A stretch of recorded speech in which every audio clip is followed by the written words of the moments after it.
Throughout the years, we find that as the economy is high, plenty of collegiate graduates move out into the job marketplace and get jobs. Why not?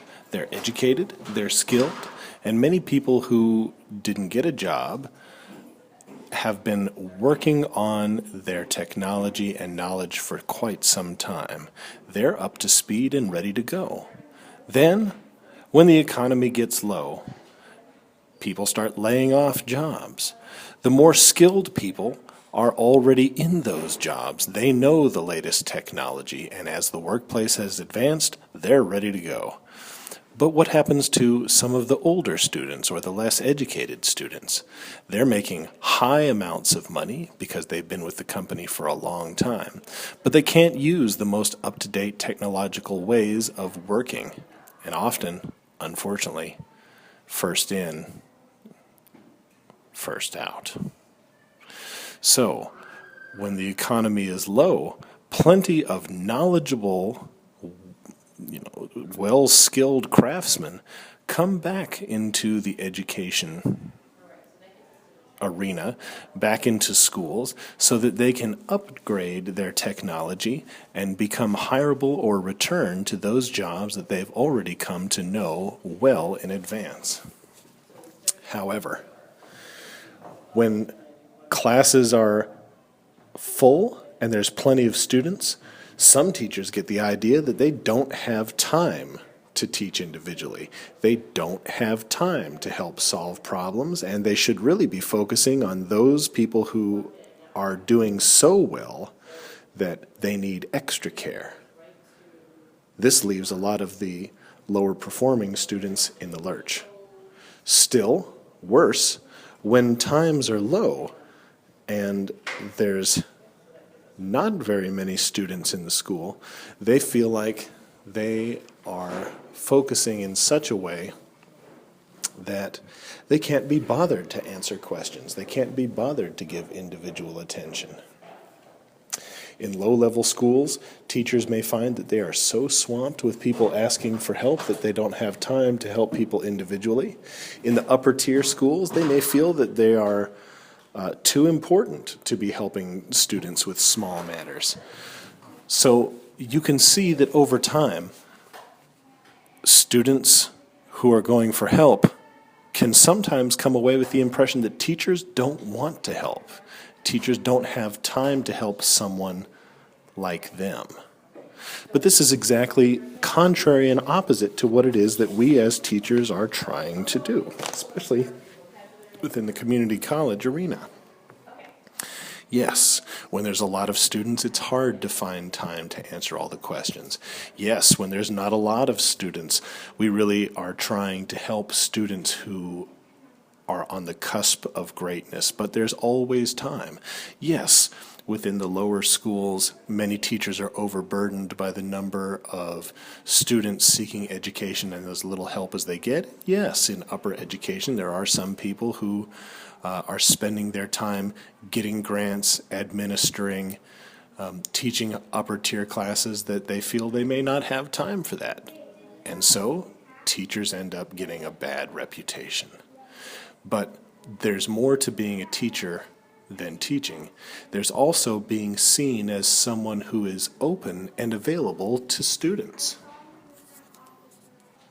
I'm reminded of a story that I recently heard about Dr. Strayhorn, one of the speakers who came to talk at the Wake Tech Community College Professional Development Conference here in 2017. It was in the middle of the summer. He was getting ready for the new year to begin, and he received a frantic email that said, "Is it possible that I could move into campus a day early?"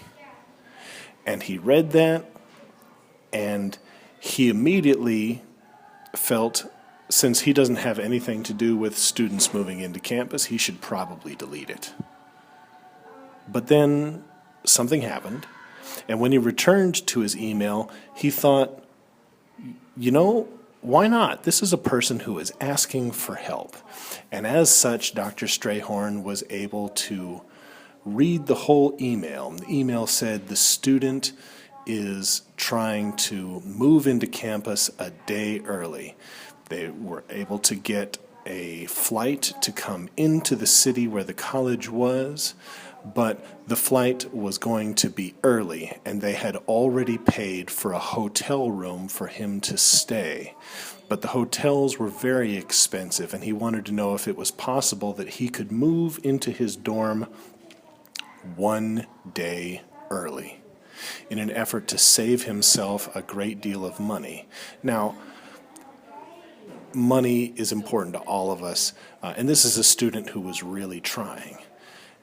And so Dr. Strayhorn gave him some options. He said, I'm sorry, I'm not really the person that you need to talk to. This is the person that you need to talk to. And so he gave the phone number and the email of that person and copied them on the email address. He crafted a very small email that just said, this is a student who is having some problems. They've had a scheduling error and they're in town early. They don't have the money to stay in a hotel for an extended period of time. They would like to know if they could do it. Now, the student had contacted someone, but the person that they had contacted at the college had already long since disappeared. And the person that Dr. Strayhorn contacted about it, it turned out that that person had left the college also, but the page hadn't been updated. So while he was checking the email before he sent it, he was able to find the actual person. He was able to talk on the phone with that person and find out the specifics of whether or not that student could move into their dorm early. And it turns out that by getting that information across, by setting up the student with that phone number, by setting up the student with that email, that the student was in fact able to connect with housing, to find out if they could move in on campus, and to have one security guard who was on duty open the door to allow the student to come in a day early, take him up to his room, open the room key door so that the student could get into his dorm room and spend the night and be ready to go on the day that actual move-in was going to occur. Now, just like that, pow, student was able to go from a place where they were unsure what to do, they were doing their best, but there were no solutions available, to a place where instantly their confidence in the school was completely restored. All because he chose to answer an email that he normally would have passed over. Now, you may wonder how it is that that student even got his email in the first place, and it was because when Dr. Strayhorn was speaking to another group on another campus, one of the things that he said was, if there is ever anything that I can do for you, please don't hesitate to contact me. And he had given away his name and email address, and that's how it was. I'm reminded of a story of a similar nature in which a student came to my office, and the student said that his advisor was Irene Johns.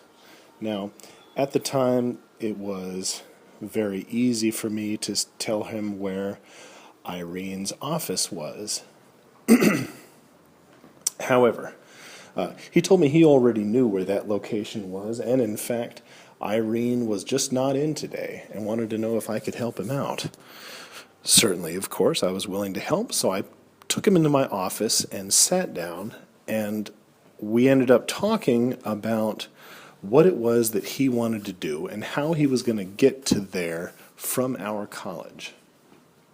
Now, in that discussion, I was able to take the holds off so that he could sign up for the classes that he wanted. I was able to tell him the days that his class registration were to begin, and I was able to set down a clear list of courses that I felt that he should take and in what order, And if I don't say so myself, the reason why I thought that he should take them in that order, although it was slightly different than the order on the list. As such, that student went on to have a great career doing animated flash graphics with a DVD company. Now, flash graphics were not exactly in vogue at the time, but he had mentioned to me that that was one of the few programs that he felt he could really understand. While many people cottoned on to Photoshop, and many people had a good understanding of Adobe Illustrator, and some people really felt like web was where they wanted to be, this student felt that web design was nice and graphic design was good, but bringing those together with motion, animation, and film was really where he wanted to be. Moving from a community college into a design firm, he was able to earn $80 an hour and made a great career out of flash design. All because he needed someone to sit down and talk with him. Now, Irene probably would have done the same thing, probably would have done a great job, but by taking that one extra minute to talk with him about his problems and his solutions, we were able to come up with a great solution that benefited him directly. In addition to helping students out who are in need, it's a good, important thing to make sure that you are working with full integrity, especially when you grade.